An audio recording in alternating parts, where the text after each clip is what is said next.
When most people think of Antarctica, they think of penguins, vast white plateaus, extreme, unrelenting cold, mountains and crevasses, a remote place with great explorers, but otherwise very little human history. Deception Island stands in contrast to this. First seen from a distance by Edward Bransfield in January 1820, it would have looked like any other island in the recently discovered South Shetland Islands. That is until 10 months later, when the American sealer Nathaniel Palmer sailed close to the island and discovered the narrow entrance into Port Foster. It is this unexpected natural harbour, arising from the collapsed volcano, that gives the island its name and provided ships with a refuge from Antarctic storms. Before long, British and American sealers were using Port Foster as a safe hunting base. The Antarctic fur seal's dense pelt was highly prized. But after the slaughter of around 500,000 fur seals, the population in the South Shetland Islands was virtually wiped out. No material remains from this era survive on Deception. The next men to arrive would leave their mark on the landscape. In 1906, Norwegian expatriate Adolf Andresen took a factory ship and 2 fast whale catchers to the island.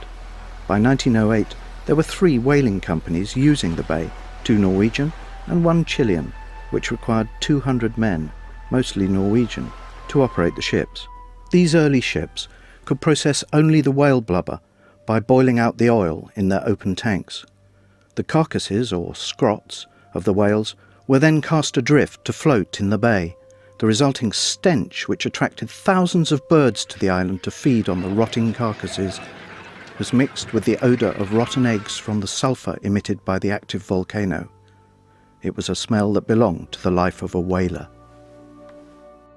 Such waste was prohibited from 1912, following new regulations, and the Hector Whaling Company of Tonsberg in Norway established a land station at Whalers Bay to deal specifically with scrots. Whales were harpooned at sea and floated alongside the ships into Whalers Bay.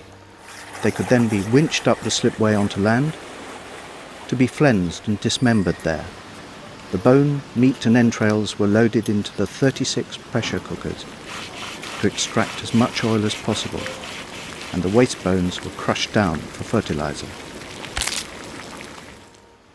With the increasing number of operators at Deception Island, a small Norwegian prefabricated house and post office was erected for the British magistrate, and Deception Island became the first port of entry to Antarctica for all ships working in the area.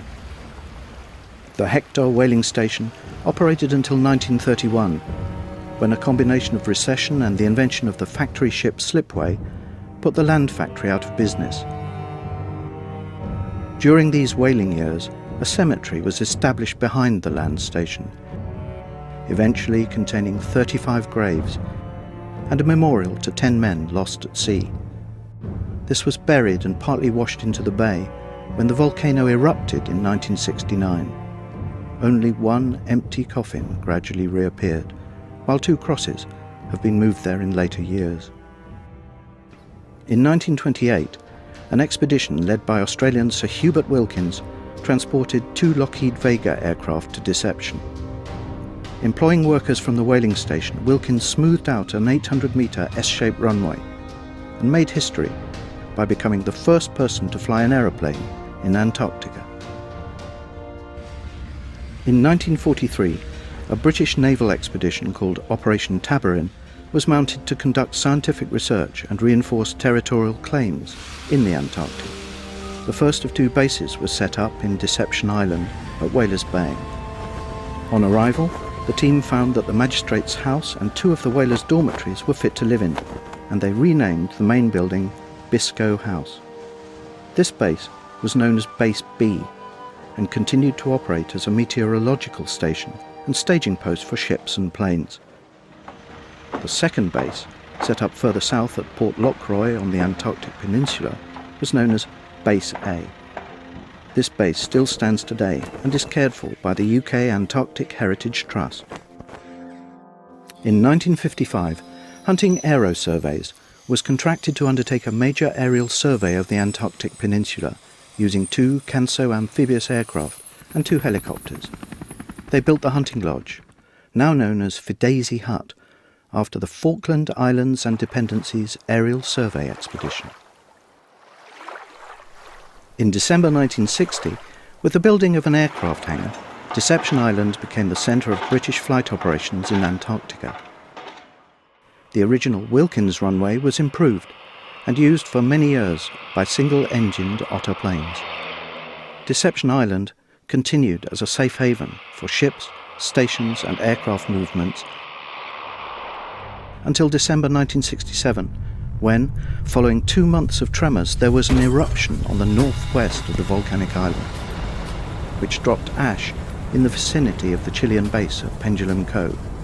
During a lull in the eruptions, the Chileans evacuated their base and made a dash for Whalers Bay. But no ship dared enter into Port Foster to rescue them. Small helicopters with brave pilots evacuated the 27 Chileans and 8 British, 2 at a time, onto the Chilean vessel Piloto Pardo. Base B was reoccupied in the following summer, but only briefly, as a second, larger eruption destroyed most of the buildings at Whalers Bay and the remainder of the Chilean base. Once again, Piloto Pardo came to the rescue, and Whalers Bay has not been reoccupied since. Today, no one winters at Deception, and only Spain and Argentina have active summer stations on the island. Deception Island's varied human history has been partially masked by nature, but is preserved in places. The Norwegian Hector whaling station is the most obvious, but some of the old British buildings can still be seen. And the roller for compacting Wilkins runway is still there, near the aircraft hangar. The heritage in Whalers Bay is monitored in accordance with a management plan approved by the Antarctic Treaty System. Penguins and other seabirds can be seen on the island. The fur seals have returned, and the recovering populations of large whales now swim in the waters around the island.